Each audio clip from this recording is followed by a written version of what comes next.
This is Democracy in Lockdown, a weekly virtual conversation on the latest news about the coronavirus crisis and what it means for our democracy. This podcast is presented by Unlock Democracy. We campaign for a better democracy and a new written constitution built and owned by the people.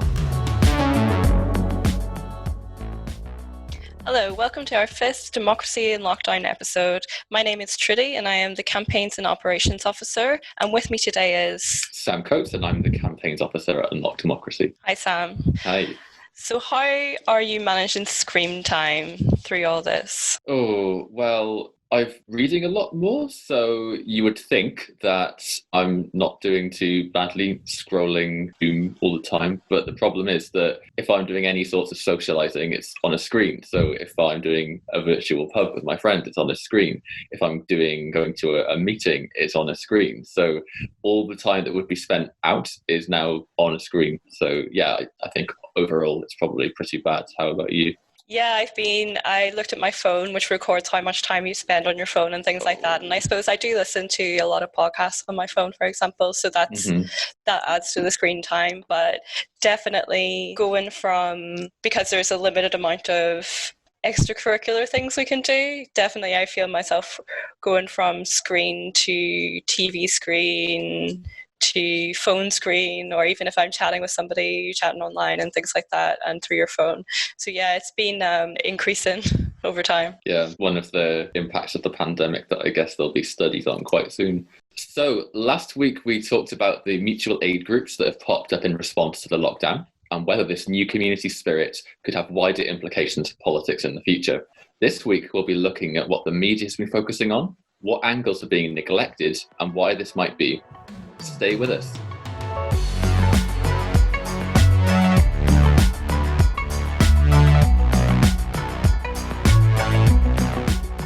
So today in the news we see the beginning of the UK-US trade negotiations with Trade Secretary Liz Truss and US Trade Representative Robert Lighthizer. These are the first round of negotiations that will last for approximately 2 weeks and will involve around 100 negotiators on each side. The government has said that it is committed to a transparent approach and will publish the summary once it is finished.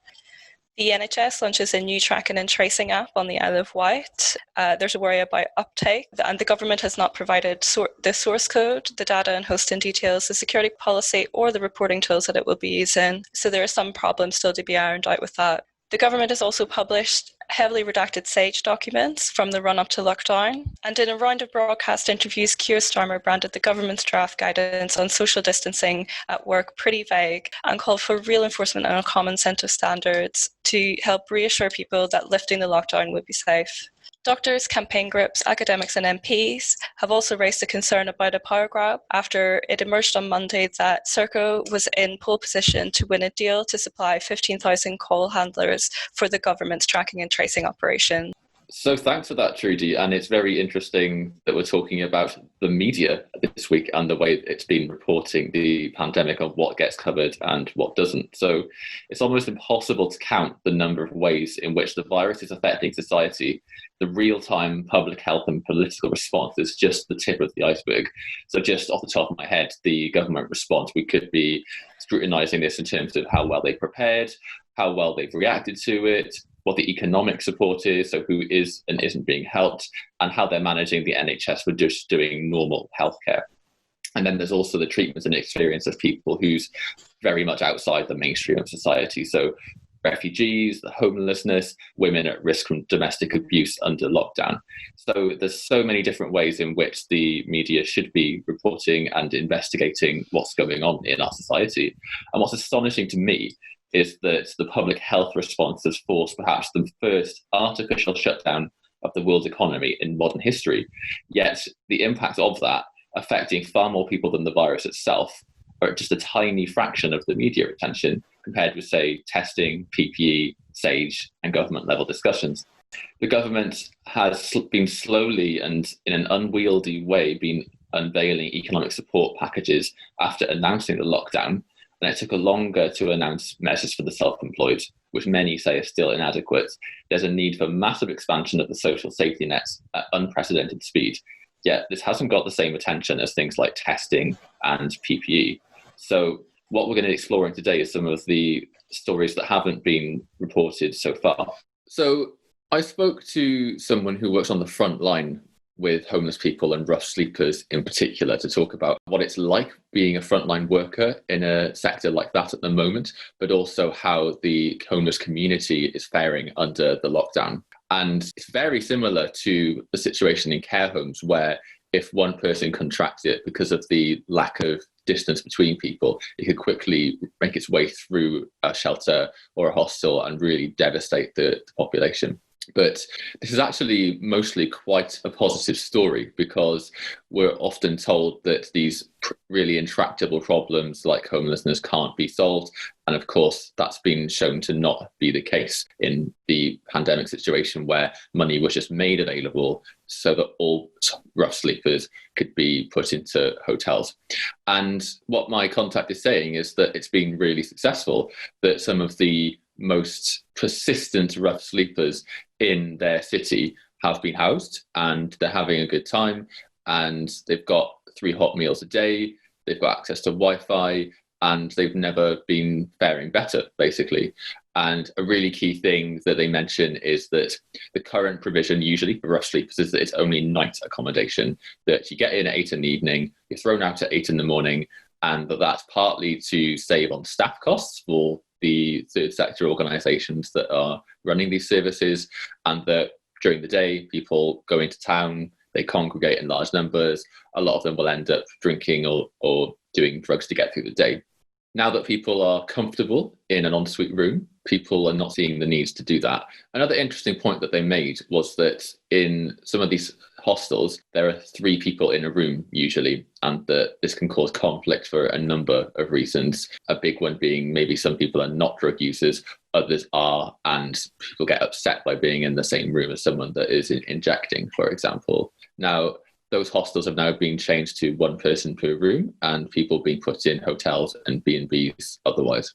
So the overall positive part of this is that what was presented as a really intractable, difficult problem that will always be with us is really not, and can be solved when there's political will. And out of 130 odd people that historically were sleeping rough in this area, only 1 of them has come out of their accommodation because of a dispute over a pet.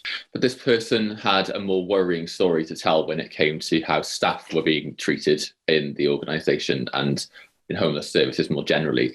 So before the provision was made to get people into hotels and into B&Bs, people were having to work on the streets and provide the services as they usually were, but it was a really big struggle to get basic PPE like gloves and masks that was eventually provided. They've also talked about how the union has not been very helpful, unfortunately, and that they're making promises but are saying they'll informally solve this with government personnel rather than supporting them to take industrial action if that's what's needed to keep the workers safe. They also made the point that because there's a lot of working class people and people from low income backgrounds working at the organisation, a lot of them are carers too, and that is making them very worried about their exposure to the virus in their workplace, that the office they work in is not practicing social distancing, and there's no way of doing that. That hasn't been solved. And there's also concern that the unions are not really stepping up at a time of pandemic when they really need to be supporting their members to stay alive, if nothing else.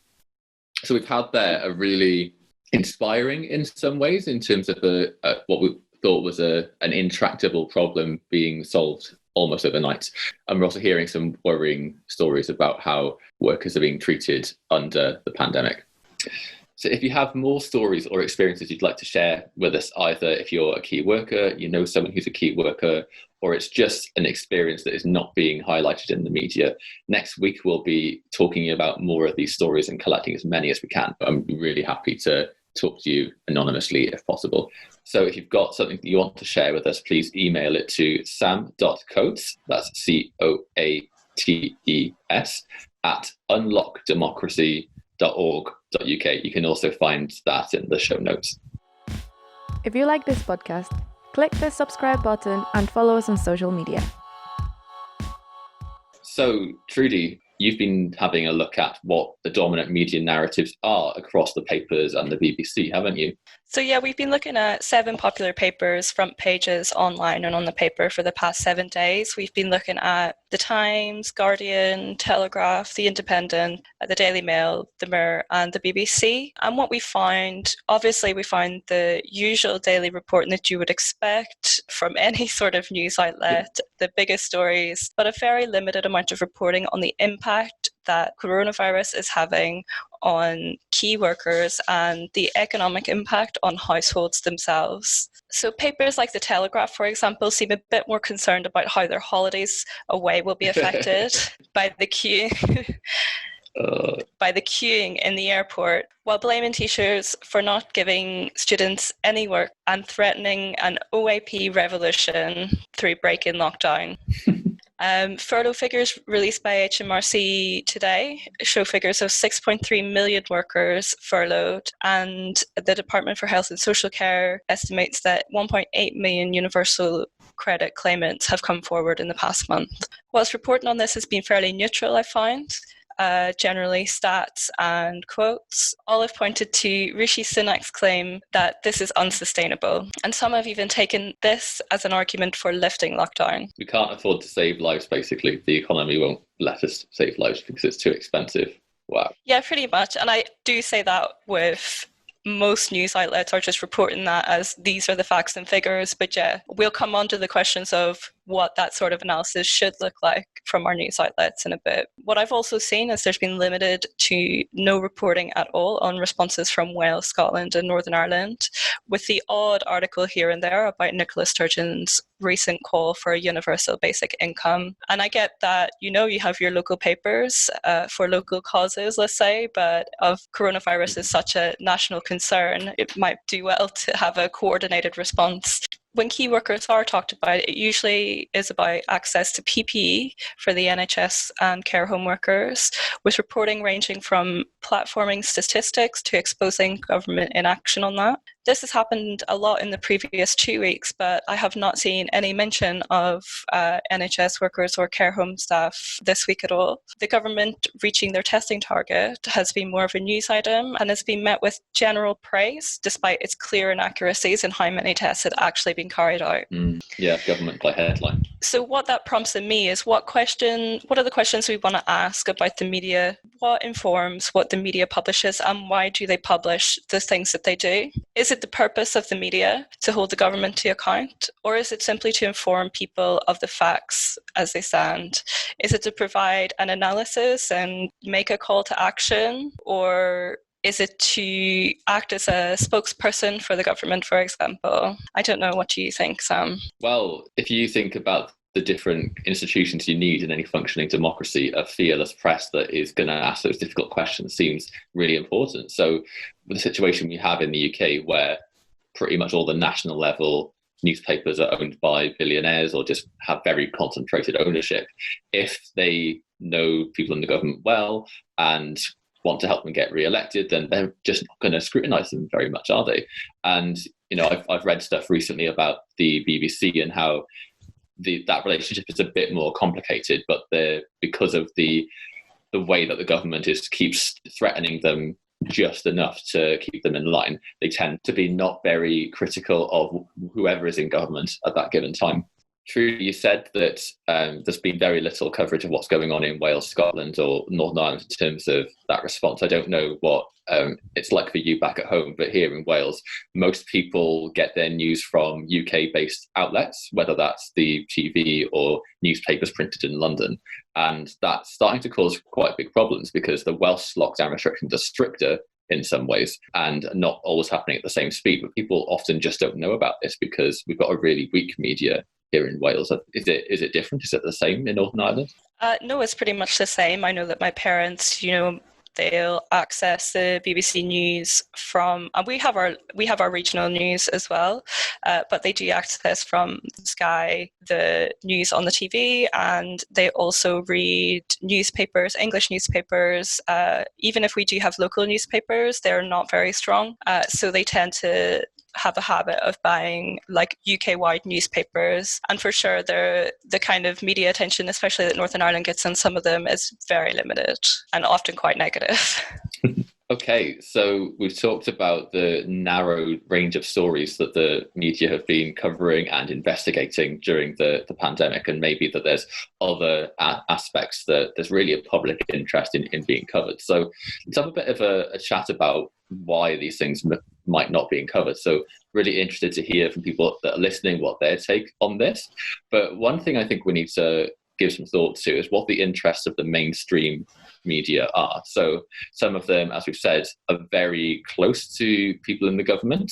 They are reliant on their access to ministers in order to get exclusives. And, when we've seen the government has been banning certain journalists from press briefings in the past, there's then an incentive to not be as critical of the government as you might be. There's then, of course, the real critical question of ownership. Most newspapers in the UK are owned by a handful of billionaires, and they have a perfect mouthpiece to push their own political agendas and to try and influence government policy by either covering things that they want well or being really hostile when the government is pursuing policies that they don't support. And whilst we're talking about the ownership of the media, there's obviously a profit incentive. So most outlets are going to investigate stories where they think that there's traffic in it or sales in it rather than what's in the public interest. So that's why I guess we're seeing lots of kind of middle class stories about what life is like under lockdown, about people that are really not suffering that much rather than looking at what's going on in a more structural way. Yeah, I do see a lot of talking about how the future is in homeworking, and which completely goes over the head of anybody who is currently working and who is not in lockdown or working from home right now. Their jobs will continue to be frontline. Their jobs will continue to be like person-to-person contact. Like, I see the future as having more home working in it, but I think it only directly affects a certain type of person in society. Absolutely. I've read something recently that says that as much as half of the workforce is actually still going to work as normal. So that's a lot more than just key critical workers. That's people that are being forced to go into work by their bosses, and the government's not doing much to restrict that. And I think a lot of the really critical public interest stories have been left to quite comparatively small outlets like our friends at Open Democracy that have broken stories on how call centres are forcing people to come into work and are not providing any way to help people physically distance from their co-workers. But there's a lack of actual legislation to protect workers during the pandemic. That's different to Wales and Scotland, for example, where there is some legislation on that. And of course, breaking the story that the government was using faulty tests that were only giving people the actual correct result 75% of the time. So we've touched a little bit on this, but I think there's also something about the social makeup of the media. So we've got a bit of this upper middle class ivory tower where people in the media know people in politics, and that kind of encourages a pally relationship where people are not asking these difficult questions, particularly on behalf of social groups that they may not know. And, we've seen, even in the past few years, this obsession in the media with conflict and drama, as opposed to actual scrutiny and public interest journalism. Just look at what was going on with Brexit, where it wasn't about the impact of the deal on society. It was about whether it would get through Parliament and who's who and which rebels are voting what way. Yeah, and on top of that, I think a lot of it is, and we have touched on this as well, Westminster-centric. So you have all the major news outlets are London-centric, I think. Yeah. So therefore, their sphere of influence is Westminster and what is happening around them in terms of local, in terms of London and Greater London. So they don't really see maybe the smaller. So maybe you don't get the big stories that come from the other regions that have just as much impact on people as the ones that are happening in London. Absolutely. So the health board in Newport and the surrounding area, really close to me, has been having really high rates of COVID, and no one's really worked out why that is yet. It was one of the biggest ones in the whole of the UK, and that's not had the attention that it deserves at all. So totally hear you on that.